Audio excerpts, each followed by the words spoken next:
గీర్వాగ్వాణీం సరస్వతీం. సంస్కృత భాషాధ్యయనంలో భాగంలో మరి కొన్ని శబ్దాలు ముందే చెప్పుకున్నాము అని చెప్పినాం కదా. మరి ఆ శబ్దాలలో అతి ముఖ్యమైనటువంటి శబ్దము అకారాంత పుంలింగ రామశబ్ద. అది కూడా ప్రథమ విభక్తి, అన్ని సప్తమ విభక్తి వరకు ఉంటుంది.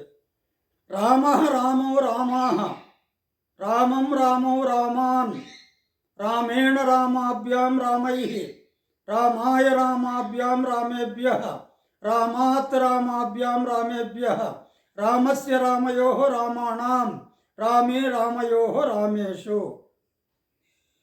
అదేవిధంగా ఇకారాంత పుంలింగ హరిశబ్ద. అంటే అది అకారాంతం రామశబ్దము, ఇది ఇకారాంతం. హరి హరి హరయ, హే హరే హే హరి హే హరయ, హరిం హరి హరీన్, హరిణా హరిభ్యాం హరిభిః, హరయే హరిభ్యాం హరిభ్యః, హరే హరిభ్యాం హరిభ్యః, హరే హర్యోః హరీణాం, హరౌ హర్యోః హరిషు. ఇది ఈ విధంగా 7 విభక్తులు అన్నమాట.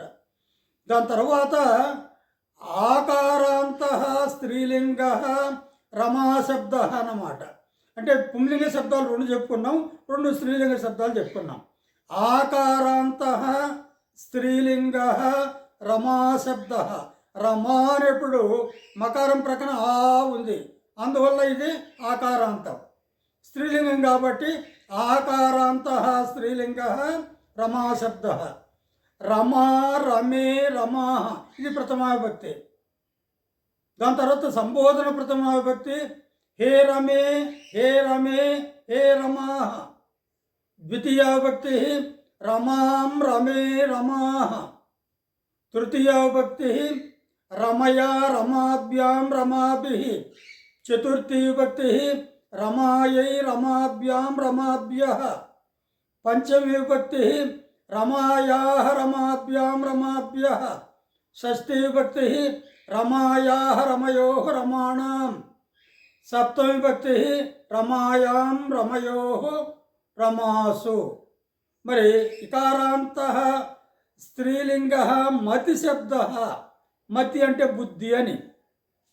ఆ శబ్దం ఏ విధంగా అన్ని 7 విభక్తులే ఉంటాయి.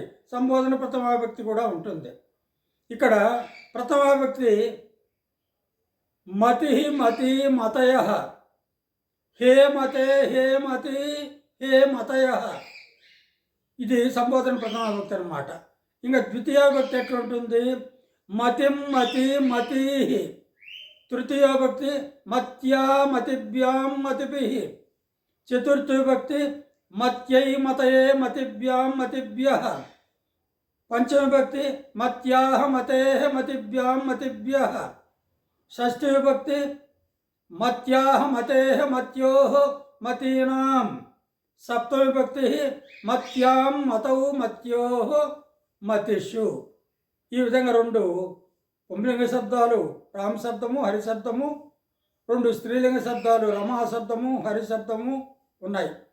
మరి ఆ సర్వనామ శబ్దాలు, ఈ అజంత పుంలింగ శబ్దాలు 2, అజంత స్త్రీలింగ శబ్దాలు 2, ఇవి నేర్చుకుంటే మనం వాక్య నిర్మాణం చేసేటప్పుడు ఈ పదాలను ఉపయోగించి చిన్న చిన్న వాక్యాలను మనం చెప్పుకోవచ్చు అన్నమాట. కాకపోతే క్రియాపదాలు ఉన్నాయి. ఆ క్రియాపదాలు కూడా వాక్య నిర్మాణంలో కర్త కర్మ క్రియ ఉంటుంది కదా, క్రియలు కూడా మనం నేర్చుకోవాలి. ఆ క్రియలు నేర్చుకునే విధానం కూడా మరి తరువాత చెప్పుకుందాం. హరి ఓం.